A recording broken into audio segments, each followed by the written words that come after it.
Hello, and welcome to the next episode of Taking Flight with Megan. I'm here. Hi, friends. How's it going? I am feeling energized today, and I hope you are as well. Um, Whenever I'm thinking of episodes, I had somebody ask me, like, how do you come up with episode topics? And I'm like, well, I want to feel inspired by them. So there's no super crazy, math formula. Well, math is not my thing anyway, so it would never be that. But there's no super, crazy crunch, down the topics and themes. It's kind of things that come up in conversation with, my community, with my clients, just in my everyday life, things that I've tapped into. And so this episode is actually going back to like childhood. Did anybody have this book? Mine is literally taped with duct tape. My mom gave me this, and I she used to read this to me all the time. And it's the Velveteen Rabbit. And I'm using this as kind of part of my conversation today about the idea of kind of visualization and manifestation and kind of that whole realm. I truly believe, and if you're in this world and this kind of, mindset and all of that, then you'll totally understand me, that I manifested my very first dog that I ever got, because partially because of just this book and my own way of thinking. And I'll expand on that so you're not like, what the heck does that mean, Megan? I've just found, looking back, that I've always been a natural manifester and somebody who really can see the bigger picture, can visualize, and then call in kind of the things in the life that I'm destined to and that I'm called to. And it dates back to this book and my very first dog, which his name was Taz, as in Tasmanian Devil. One of my brothers loved Tasmanian Devil, and so Taz won out in our family voting. If it was a girl, I wanted to be Jazz because I was a dancer. And hello, I think we should have had Taz and Jazz. Would have been great, but one big old dog that was like 125 pounds was enough when you also have whatever it was, 6 other people living in our house. Um, so anyways, to kind of set the tone of that, my mom would read this book to me all the time. And if you're not familiar with it, it is about a boy who gets, there's toys and all the things, but he gets a Velveteen Rabbit for Christmas. And the rabbit becomes real. I'm going to leave it at that for now. In my brain, I was like, oh my gosh, I can think and love this thing into reality. And so we got Taz when I think it was like the summer before first grade. So I was little, very impressionable, a little sponge, had very, grandiose beliefs and all the things. And so my mom reading me this and me seeing that this bunny became real, right? I was just like, oh my gosh. That's so beautiful. I love that. So at the same kind of a similar time frame, my older brother had gotten me a present for Christmas. And mind you, he was only 7 years older than me. So, I'm sure it was helped out. I don't know. I'd have to ask him if he remembers, like if he chose this, if it was like it was from him, but my mom got it kind of a thing. But either way, I cherished this dog, stuffed animal, so much. In fact, I still have it. It is in a keepsake box because I'm like, I don't want it to get, I don't know where I would put it, so it is in a keepsake box. Although sometimes I'm like, it's kind of the same thing. Like, don't save the sparkle for a special occasion. Like, why keep something in a box? So thanks for that thought. I'm gonna thanks guys for helping me think. Like, maybe I need to put it somewhere or give it a little homage. But anyways, he gets me this dog that I was obsessed with The Wizard of Oz, still one of my all-time favorite movies, but it's like a little black fuzzy dog. And so in my mind, it didn't really look like Toto, but it was Toto. It was my Toto. And so I went to bed every single stinking night with that dog just under my arm. My mom would read this to me often. When she didn't read it to me, it was under my pillow. No joke. I slept with this under my pillow all the time, every night. So I had the dog, I had the book, I had the thought in my head that I have a dog, I have a dog, I have a dog, I have a dog. It's a real dog. Oh my gosh. Right. And other things that I was doing at that time were, oh my gosh, were using other stuffed animal dogs, Beanie Babies, only the dog ones, all the things, and moving them around the house with little notes about having a dog and asking for a dog and reminding my parents that we need to have a dog. And so when I look back at this, it was like I was meticulous about really dreaming up what this was. And what it would look like, and that this dog would be a reality in my life. And enter a little bit time down. I don't know the exact time frame of me doing all this to then having the dog, but Taz, and I'm going to try to remember to pull up a picture of him and the stuffed animal and all the things, but the dog that I had, the little stuffed animal, which was about yay big, looks like a small version of Taz. Taz was a Bouvier, which is a German sheepdog, and he was really dark, black with a little bit of gray in it. And this dog, I mean, it was like I literally had the dog, but in real life now.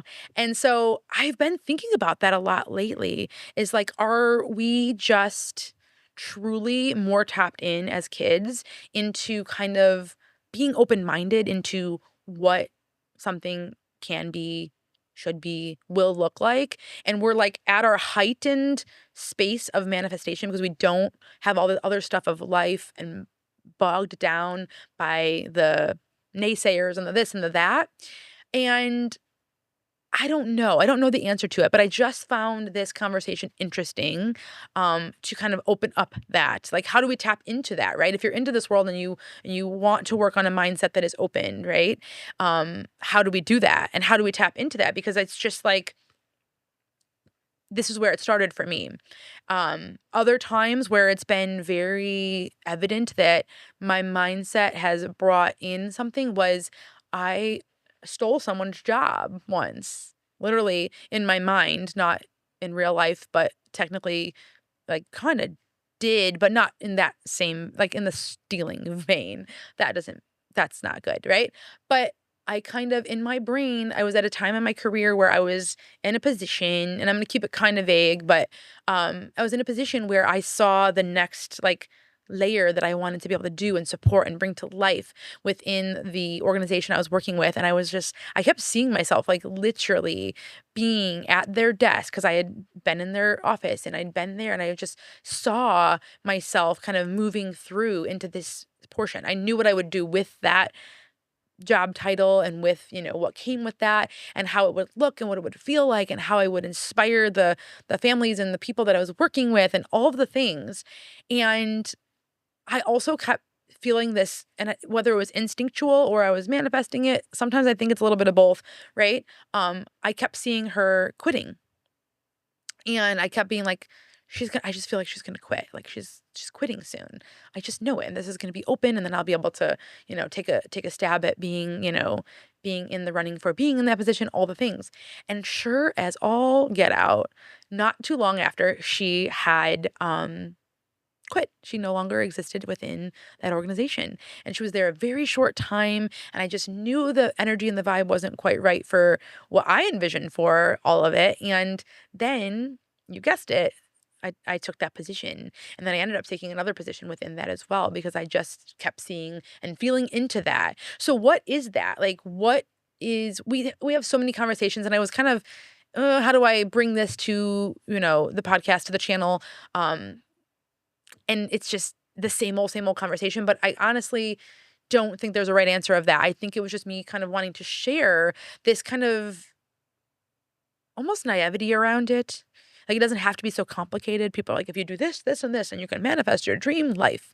Hey, whatever. I don't know. That sounds wonderful and all is dandy, but at the same time, I think it's actually the simplicity of that childhood wonder almost, right? That we can tap into if we bring it into our lives. And let me know if you're somebody who has an interesting story that you truly believe that you've manifested into kind of your existence. I would love to hear it. I love hearing these stories. I think it's freaking wildly cool to see that you've, dreamt something up, and then it's literally your actual reality now.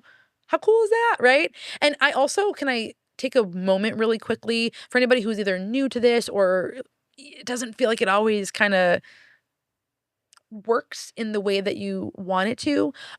There is action that needs to be taken with manifestation as well. But I also just, intrinsically know, like, there are some things that are meant to be in life. And if we put the right kind of energy and mindset and excitement around it and find the, the ways to do it. Like me putting the dogs around, and notes to my mom and dad. They probably thought they were probably so annoyed with me. It's a big decision for a family to get a dog. There's a lot to go into it. And here's me just like, it's nothing. Let's just get this dog. But me, like, that was my action taking, is what I'm getting at. That was my action taking because as a almost first grader, I didn't have the financials to go buy a dog or the ability to go do that on my own. There was other people in play, but what I was doing was everything that I could to take action on and then wholeheartedly just envisioning this reality. And it's uncanny. Like it just is literally like this dog, is now my reality. This job is now my reality. When we're open to things, stuff flows more. And I've talked about creating our space and our energy to have fluid movement and energy. Same idea when our mind is open, right? I've had to do a lot of work on that because sometimes we get stuck in a fear loop. We get stuck in a space where we are questioning whether our thoughts, words, actions, demeanor, energy actually do anything or change anything, right? I get there all the time. And then it's like, well, I'm saying all the things. I believe all the things. Why is this not happening? But what I think is we have to take in our radar for openness. How really truly open are you? Are you ready for it? Are you ready for what that is going to look like, feel like, sound like? The reality of it are you living into the self that can have that job or that relationship or that dog or whatever it is for you, right? It could be simple and kind of minute, if you will, as a pet, or it could be very grand. There's no limit or max on this, but I think that's what it is, right? Our ability to truly stay open. We can say all the things, right? One thing somebody was asking me when I was working through them with coaching some abundance and things was, well, I say I want to have a relationship that is loving and caring and safe. But what is the word that maybe isn't going to work in our favor in that? It's want. Want is not being open. It's saying that like, oh, like it's not quite given to me. It's not quite my reality. I want it, but I don't actually truly believe that I can have it. I have. I am in love with the relationship that I have that is caring, safe, and grounded. Right? What are words that we can make sure are ooey gooey and good when we're in this space, right? When we are being as open as possible. And then once we are making sure our language, our vocabulary, the way we're expressing it is in line with that, then what actions are we taking, right? Yeah. If we're wanting to have a relationship that is grounded and safe and good, but we're still in our own ruts and rituals of how we look at it, if we aren't doing things actively to, maybe you're in an existing relationship and you're manifesting that, and it may be with the person you're already with, for instance, but you only see that like it's either like them or the highway, but maybe it's open, right? Maybe there's options and what that can look like. But if you're not taking steps to have conversations that could help be in a better spot to feel more safe and grounded in it, it's not going to happen, right? Like you have to be in both spaces, grounded in that reality action moment, and then really open in your energy.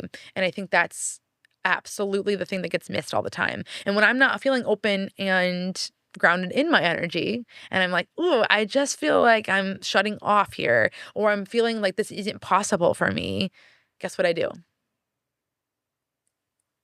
Just giving you a second to think. And hear my ring rattle. I need to tighten it up. That's not good. Can't lose this fancy little stone here. I dance. I move. I release the fact that I have any specific either control or one note way of that being reality or real to me. I let my energy shift because when we're like, I want that so much. I need that in my life, right? It's definitely a different feeling. It's a definitely a different frequency. And so the frequency I had to have been on here was just floating into being like, this is actually where I am. I'm reading about this. And also, hold on, because I don't want to forget this. I'm going to pull my phone out real quick because there was a little thought that kind of talked about the moral of the Velveteen Rabbit. And I thought this was kind of really poignant and beautiful just to kind of wrap this all up with a bow. And it says, the moral of the Velveteen Rabbit is that true realness comes from being loved and accepted, and that this process can take time and involve enduring hardships. The rabbit learns that realness is not determined by how he was made, but by the genuine love and affection shown to him, even as he becomes worn and loved. So, what I feel like that means, right? Like, true realness comes from being loved and accepted. If we love and accept ourselves, our reality, the people, the things, the opportunities around us, if we truly allow the love and acceptance to be the forefront of that, that's when realness or bringing something to life or whatever you want to call it, manifesting, making something happen can be, right? Because, and I also love that it said that this process can take time and involves enduring hardships, right? I have a mantra that I say pretty much every day of my life, no matter what I'm doing, even if I'm just sitting safe at home, you know, I am protected. I am protected. I am protected. Right. But the reality of that is it doesn't mean that there's not going to be hardships or hiccups or whatever. But I know for a fact that I'm always protected within them and that I will always make it to the other side of them, no matter what it is, whether it's health, whether it's, opportunities, whether it's anything. I'm protected within them. And so if we can understand, because sometimes we have one little pebble of hardship or one little, course that takes us where we feel like we're off. And we're like, oh, that's never going to happen. And then we go back to that mindset of, nope, that's never going to happen for me. I'm just not lucky. Don't say those. I don't even like saying those words as an example because I don't say those things. I don't say those things. And so it's an easy, what I'm getting at is it's an easy spiral downward if we start allowing just those little moments that could be looked at as hardships or trouble. If we allow them to take us down instead of reigniting our thoughts around it, shifting our language, and taking some action. And I don't know, I just love, sorry, I just want to make sure I got what I was needing out of that. But I just love that whole sentiment of, this book isn't about manifesting at all. It really isn't. What it is about acceptance and love and creating, a literal understanding that, the rabbit was not real, but then he was real. And then he encountered actual rabbits and he couldn't hop like them and all the things. But it didn't make him less than, is what I'm getting at. And so how can we, accept that for ourselves? We are not less than because something is not just so. We are not unworthy because we aren't where we want to be in life. We aren't broken because I've been working towards and thinking about and, dreaming up and scheming and all the things for this and it's not here yet. Time, endurance, some hardships, some, really powerful self-talk, openness, and the way that we kind of operate within our energy is all that matters. And the timeline will then work in our favor eventually, right? So I really hope that this was maybe a different take or a little look at kind of the idea of manifesting and opening up kind of what I call the portal. Because I think so many times, especially in this world, we get so bogged down with like, this is the exact way to do it, like, stop. Stop, stop, stop. It's so human. Is actually what I think is that it's human to actually do that and to be able to allow for our lives to unfold in the ways that, we are called to.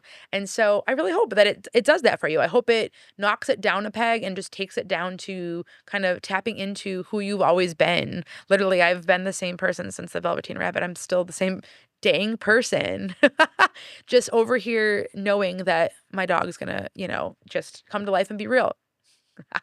I know it's a lot more, intricate than that, but you know what I mean, right? It's that kind of beauty that we have, is to tap into what is just within us already before the world told us what to do, think, say, feel, all that ish. Ugh, I can't.